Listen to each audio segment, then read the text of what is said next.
Today I'll be reading an excerpt from the book called Night by Elie Wiesel. And I always love reading books written by survivors of the Holocaust.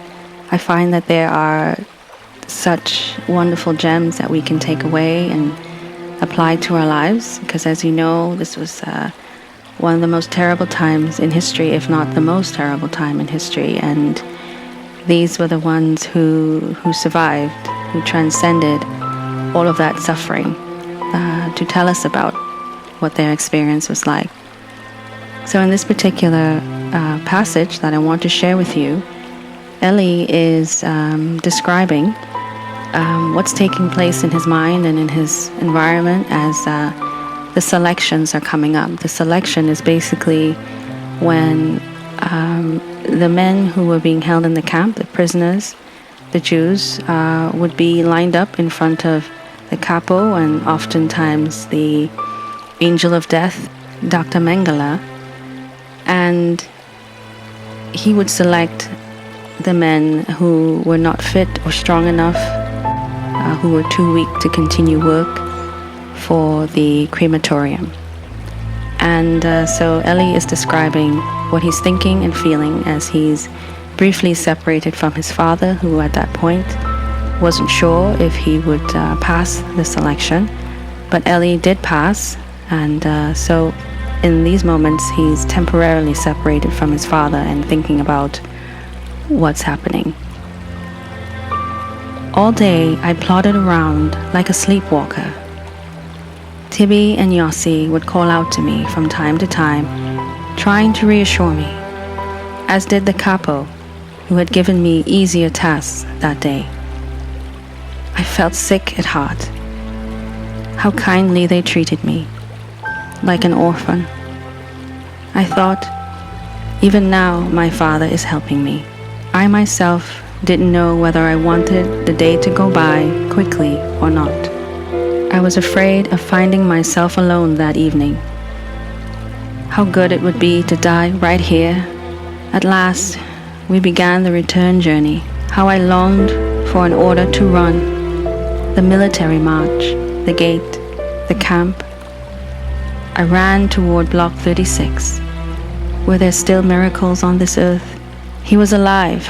He had passed the second selection. He had proved his usefulness. I gave him back his knife and spoon. Akiba drummer has left us, a victim of the selection. Lately he had been wandering among us, his eyes glazed, telling everyone how weak he was. I can't go on. It's over. We tried to reassure his spirits, but he wouldn't listen to anything we said. He just kept repeating that it was all over for him, that he could no longer fight. He had no more strength, no more faith. His eyes would suddenly go blank, leaving two gaping wounds, two wells of terror. He was not alone in having lost his faith during those days of selection. I knew a rabbi from a small town in Poland. He was old and bent, his lips constantly trembling. He was always praying, in the block, at work, in the ranks. He recited entire pages from the Talmud, arguing with himself, asking and answering himself endless questions. One day he said to me, "It's over. God is no longer with us."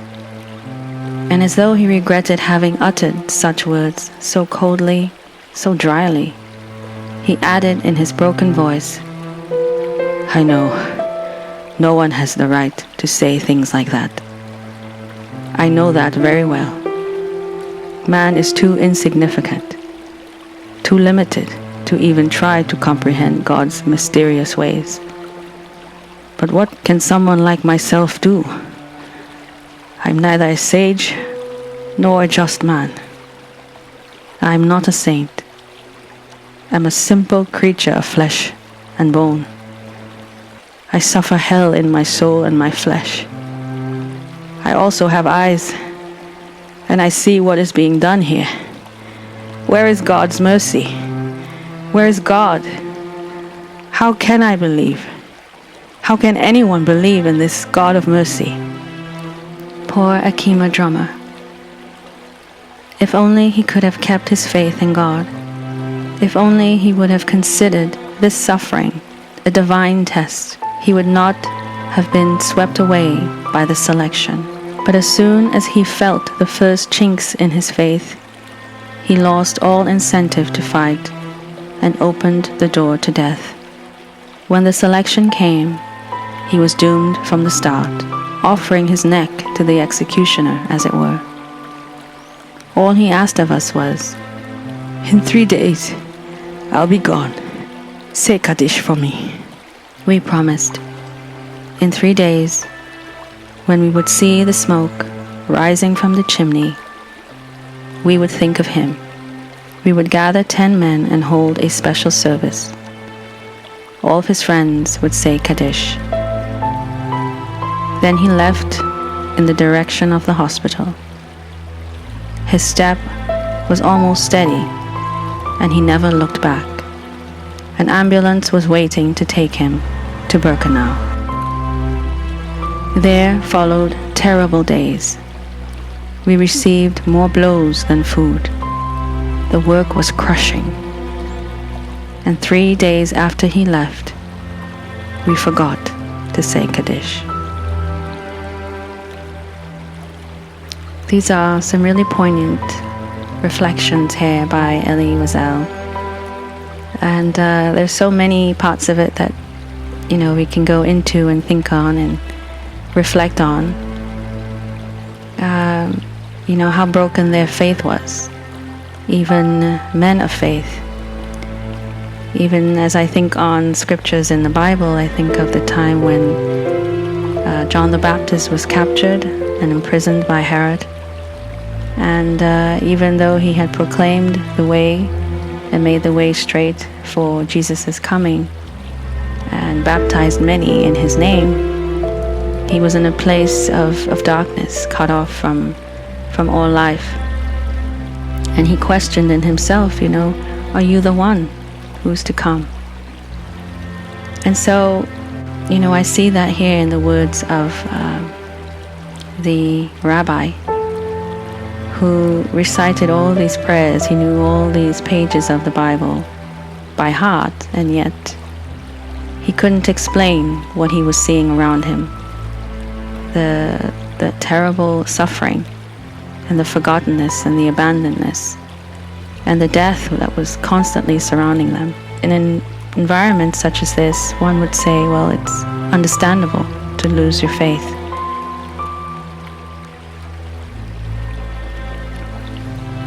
I want to take a closer look at what's happening with Akiba drummer.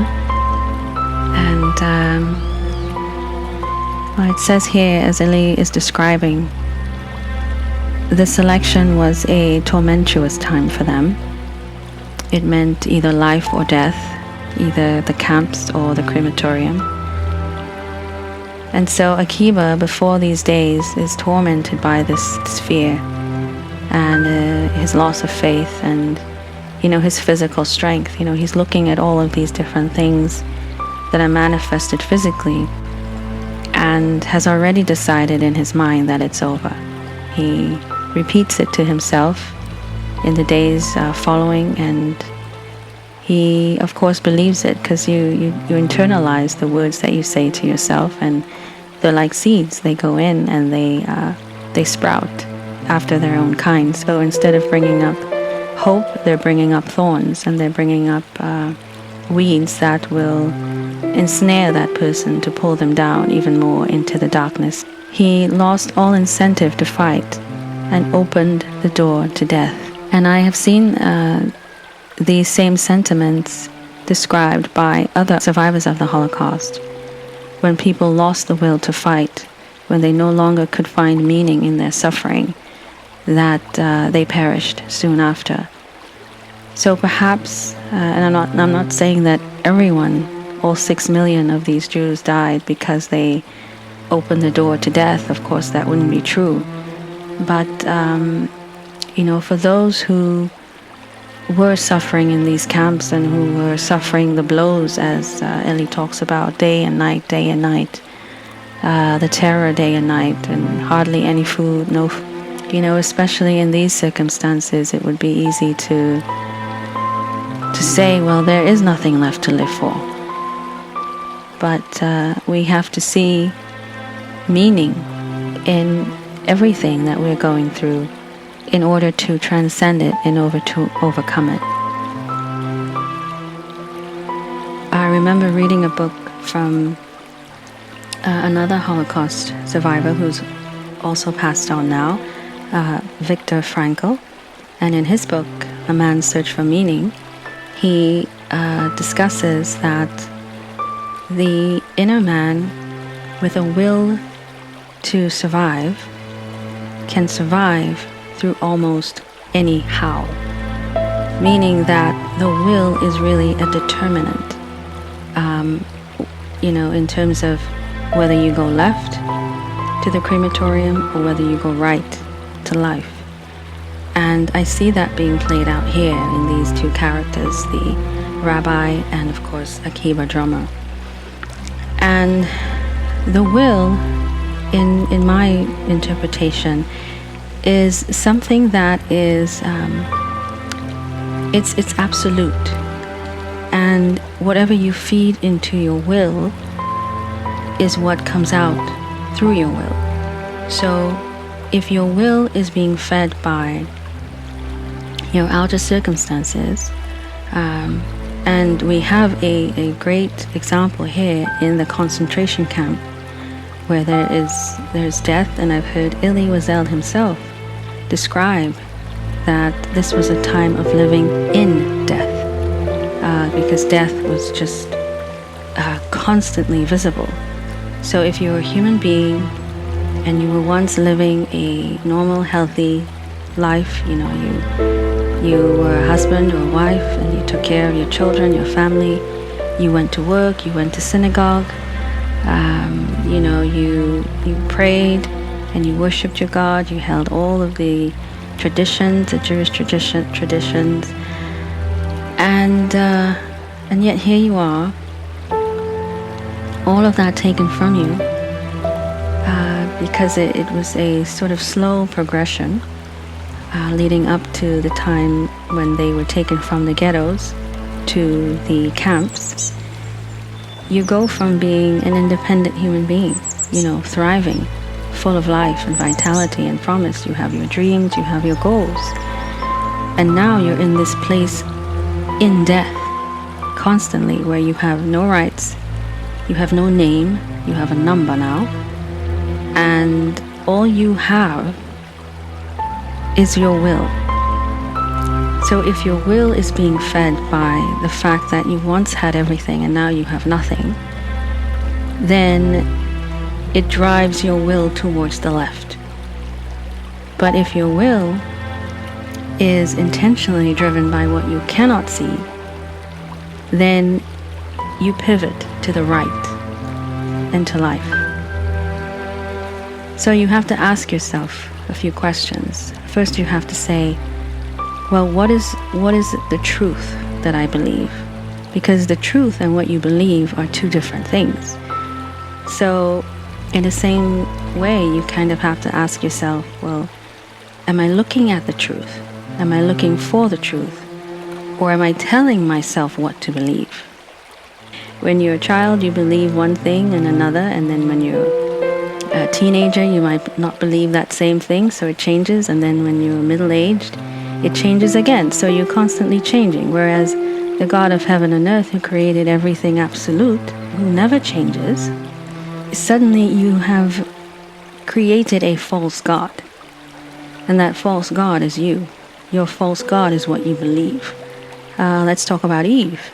Eve, the Eve syndrome is what I call Eve. Eve had an Eve syndrome, in that with her eyes, she told herself that the tree was good. But was the tree good? No, it's what she told herself. She told herself that what she was seeing was good, but it was not good. And we are living in that belief to this day. Eve's belief in what she could see as all there was became what we see as all there is. So we inherited this from our first mother, our mother Eve. And this seeing with the eyes is something that has plagued us for, since the dawn of time. And particularly with, women are very visual creatures in that they will see something or observe something and determine something just by what they see or what they observe. And yet what they are observing or seeing is only one perspective. And you tend to find this among a lot of religious people too, because they live in a sort of judgmental world. They're constantly judging others. They're constantly saying this is right, this is wrong. It's almost like a demerit system. If you do good, you move up a point, but if you do bad, quote unquote bad, you go down a few points. So you're never quite good enough. And many of us grew up in situations like this. We came from maybe religious families or maybe atheistic families. We're constantly judged, constantly under a microscope, and being taught that we judge the world by what we see. We take it a step further. We judge ourselves by what we see. And Akiba Drummer and the rabbi are both examples of this. And yet our circumstances could not be the same as theirs. It could not even compare. But no one can see your internal struggle. No one can see your search for meaning. And so they do the religious thing in that they want you to live to a standard that they themselves cannot attain. The words that Akiba kept saying to himself fed into that false belief, into that false God that had been erected in his mind based on the circumstances that were around him at the time, based on his physical condition, his physical health. But even then, the will is what determines whether you go left or whether you go right. The thing that Eve told herself, that I could be this and I could be that, it's something she had contemplated on many times as she walked by the tree and she saw the tree was good. She told herself, I don't see anything wrong with it. Right? So this is what we do. This is the Eve syndrome. So I don't believe the serpent, when he came to her, told her anything new. She was already thinking on these things. It was already in her mind. It was already being played over again and again and again in her mind. I don't see anything wrong. It's the same tree like all the other trees. The same fruit like all the other fruits. How come this one is so special or this one is so different? Why can't we eat of it? So she kept saying those things to herself until finally she gave in. So it's the same as what we see here in Akiba Drummer, who said to himself again and again, he could no longer fight. He had no more strength, no more faith. And so he gave himself over, as Elie describes here. He says he offered his neck to the executioner. He didn't even wait to see if God's favor would have tilted towards him. He gave himself up in the way Eve gave herself up to Satan's deception. And it only takes a little bit of doubt. When you meet people, particularly narcissistic people, they're very crafty in how they use doubt as a sort of tool to just bend or twist your thinking even so slightly towards the negative. And so doubt creates an avalanche of responses in your mind, and then it goes into your body. So long before Akiba became weak, he was already thinking, I can't go on. And before he had lost his strength, he was already thinking, I can't go on. So the more it only takes one doubt. It only takes a sliver of a doubt. That's why Jesus says, why did you doubt? Why do you doubt? You of little faith. It's hard not to doubt because we live in such a physical realm that everything is based on what we see. We make choices based on what we see all the time. So it becomes a natural response to go to that place of what we see as what we believe. But what if you fed yourself the truth? What if you said, no weapon formed against me will prosper? What if you said, I am able to do all things through Christ Jesus who strengthens me? What if you say to yourself, His grace abounds, His mercy endures forever? What if those were the things you fed your soul instead? What would happen? Eve gave herself no room for faith. She said, she saw, and she saw 3 times. So this is an indication that women particularly move towards the realm of sight and away from the realm of faith. It can't be true if I can't see it. It can be suffocating, and that's where the devil wants you. So the devil will use the religiosity in people's thinking to create in you a concentration camp where you can't flee, you can't run, but yet the doors are wide open. Poor Akiba drummer. If only he could have kept his faith in God. If only he could have considered this suffering a divine test. Just as the Garden of Eden with Adam and Eve was a divine test. This suffering is a test. It's the test that we see that's presented before Akiba and the rabbi is a test of wills, really. Will is something that is even deeper than faith, I believe, because it's almost like the rudder of a ship or a boat tells it which direction to go into. So your will instructs your faith, and your faith instructs your belief. Your belief instructs your words, and your words become flesh. So it was too late for Akiba. Once he's standing before the doctor, the angel of death, as they called him, to then change the narrative that was already planted in his mind, that had already been seeded through his words, and seeded through his lack of faith, and seeded by the will to die. These things had already been set in motion because his will was to die. And his will is what determined his fate. So when he's standing before the angel of death, it's too late at that point to say something different, to give yourself a different narrative, because the fruit has been manifested. So it's too late when, you've planted a lemon tree to tell the lemon, oh, sorry, I made a mistake. Go back. Go back into the earth, go back into the root, go back into the seed, and bring me orange trees. Because you didn't plant orange trees, you planted lemons. So you get lemons. So in the same way, Akiba planted these seeds of death in his will, and it manifested in the physical form. It gave him what he planted. So God didn't betray his will. God's will is always truth and life and love everlasting and mercy. But your will, the will that you're feeding with your flesh, is not the will of God.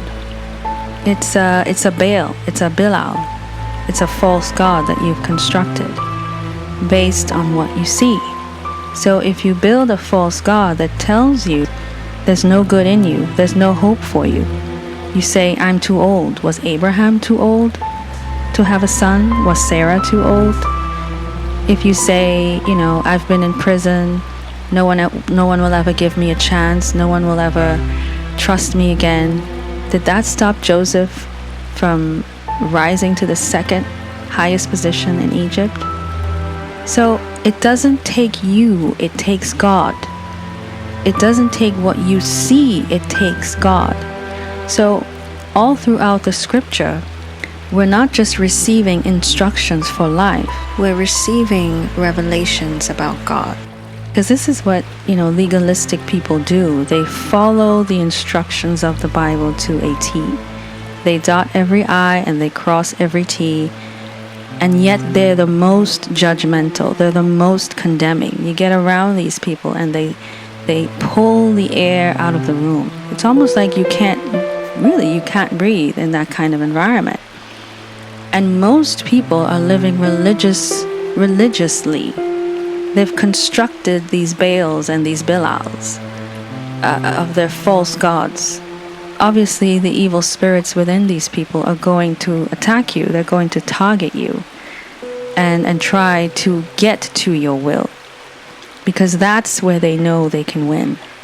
If they destroy your will to live, then they've already got you. It only takes the will, because the faith follows the will, as I mentioned before. And then your belief follows your faith. And your words follow your belief. And your words become flesh. So it manifests physically what was already planted and seeded in your will. So imagine, all it takes to change that outcome is a change of will. It's a change in living and transcending the doubts and the judgment and the condemnation, because those things we will have till the end of time, until Jesus comes back. But if you truly want to live a life that's liberating, it takes the will. It's too late if you're standing before the executioner, as Akiba was, to then change the narrative. It's already been decided. So it's almost like you're seeking the living among the dead. You're seeking to see some manifestation of good when you've only planted seeds of death. The doors of your will are wide open. So let God feed your will, feed your faith to the right that leads to life in this world and in the world to come. Akiba's story is here. Akiba's life wasn't in vain. His death wasn't in vain. Akiba's story is here to tell us, and Elie is telling us this, is giving us these stories, because these are the stories we continue to live every day.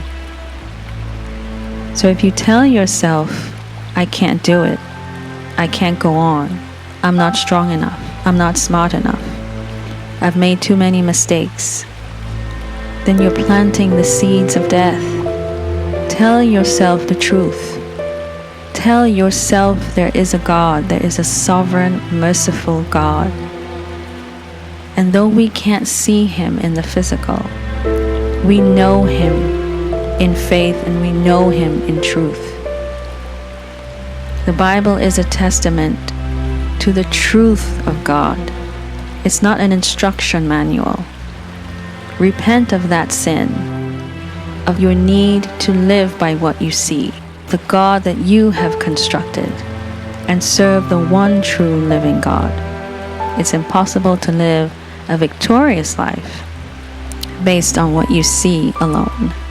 It takes belief, it takes faith, it takes your will. So what is your will today? I challenge you to not wait until you're standing before the angel of death. You still have time. It's not too late to start planting seeds of truth in your mind and in your heart. God bless you.